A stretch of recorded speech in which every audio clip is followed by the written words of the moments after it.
What was once framed as a bold declaration of independence quickly unraveled into one of the most legally complex and emotionally charged dramas modern K-pop has witnessed.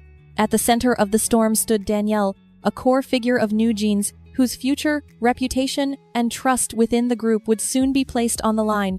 This story does not begin with anonymous rumors or viral threads, but with a courtroom decision that quietly set a chain reaction into motion, one that no amount of confidence could stop. On October 30th, the Seoul Central District Court delivered a ruling that reshaped everything. NewJeans, despite months of public tension, failed to prove legal grounds to terminate their exclusive contracts with ADOR. Every claim was dismissed due to insufficient evidence. The court's message was direct and unambiguous. The contracts remained valid until 2029. There were no financial penalties, no dramatic sanctions, only a binding order that forced the group back under corporate authority. Yet buried within that decision was an injunction many underestimated, one that strictly prohibited any independent or solo activity regardless of scale or intent. To the public, it felt like a pause rather than an ending. ADOR positioned itself as seeking stability, emphasizing reunification over retaliation. But behind closed doors, the atmosphere was anything but calm. Each member processed the ruling differently. Some quietly reconsidered their stance, while others appeared to be drifting toward choices that would soon collide with the court's order. The group remained intact in name only, held together by legality rather than trust.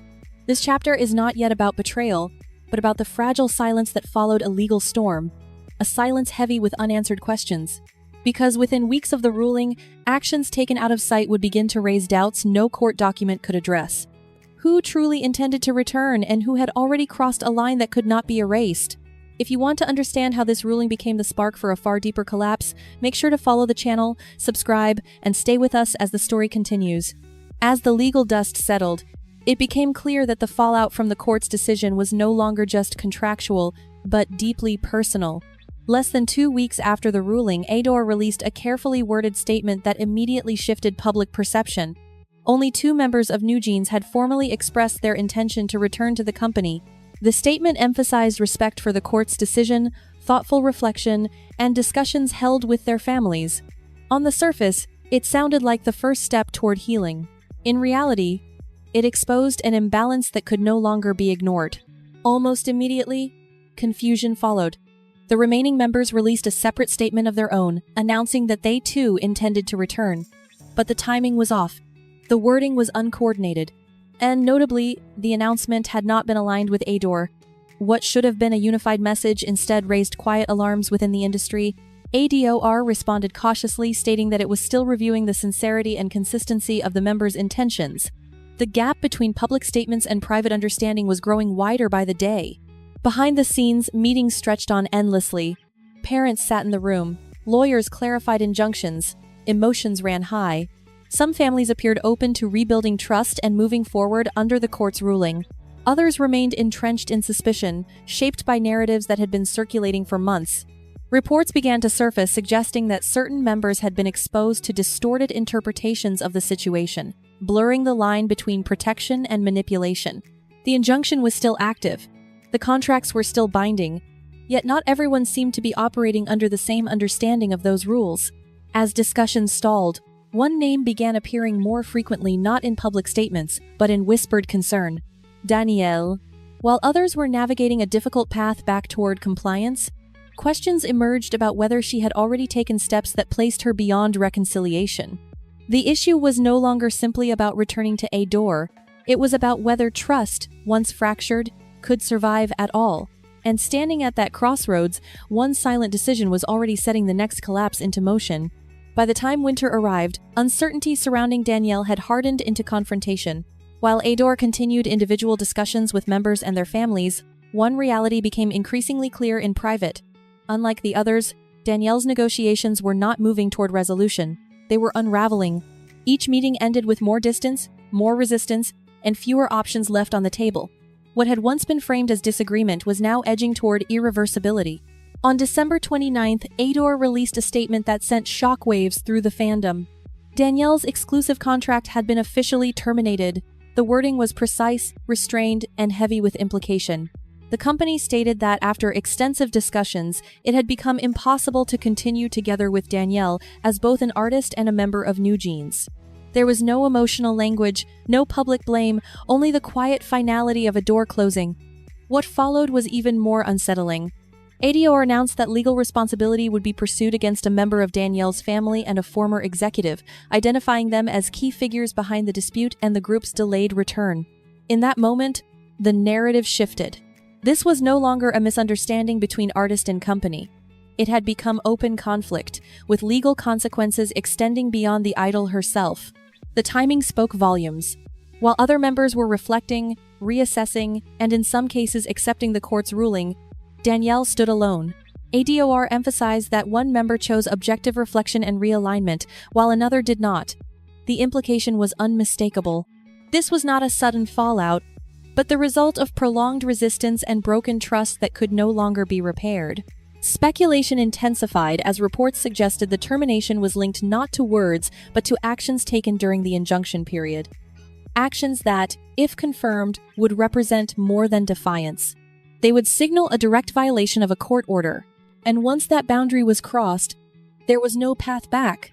As fragments of the truth began surfacing, the reason behind Danielle's termination slowly shifted from speculation to something far more concrete. According to industry sources, the core issue was not public defiance or emotional disagreement, but a serious breach of contract carried out quietly during the most sensitive period of the dispute. Despite the court's injunction explicitly banning any form of independent or solo activity, Danielle was alleged to have moved forward with actions that directly conflicted with her still-binding agreement with ADOR. At the center of the controversy was an alleged luxury watch brand deal. Originally, NewJeans had been positioned for a standard three-party agreement involving the group, the company, and the brand itself. These arrangements are common in the industry, designed to protect both creative control and financial transparency. However, during the injunction period, Danielle was accused of entering a separate two-party contract that excluded both ADOR and the group entirely. For weeks, the company reportedly believed her activities were connected to the original deal until expected payments never arrived. When the discrepancy became impossible to ignore, the implications were severe. If the allegations were true, this was not a misunderstanding but a deliberate circumvention of both company authority and a court order. More damaging still were claims that these activities had been concealed not only from ADOR, but from her fellow members as well. Undisclosed overseas schedules, private negotiations, and silent solo progress painted a picture of someone moving forward alone while the rest remained legally frozen. For the other members, this was no longer about management or contracts. It was about loyalty. And once that trust collapsed, the group dynamic shattered with it. In a situation already fragile, that breach forced everyone else to confront an impossible question: stay bound together, or accept that the separation had already happened.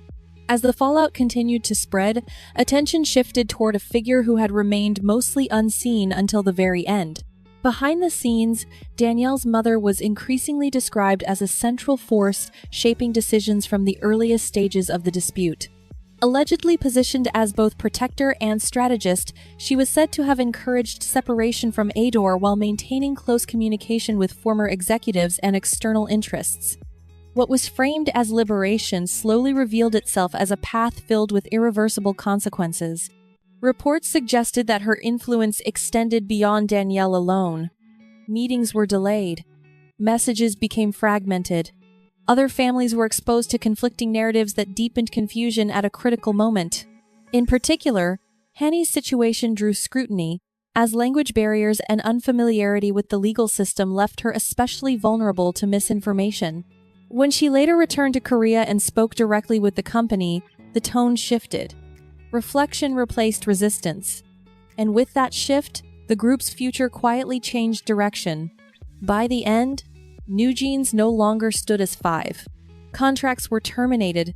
Legal actions were set in motion. Trust, once fractured, proved impossible to restore.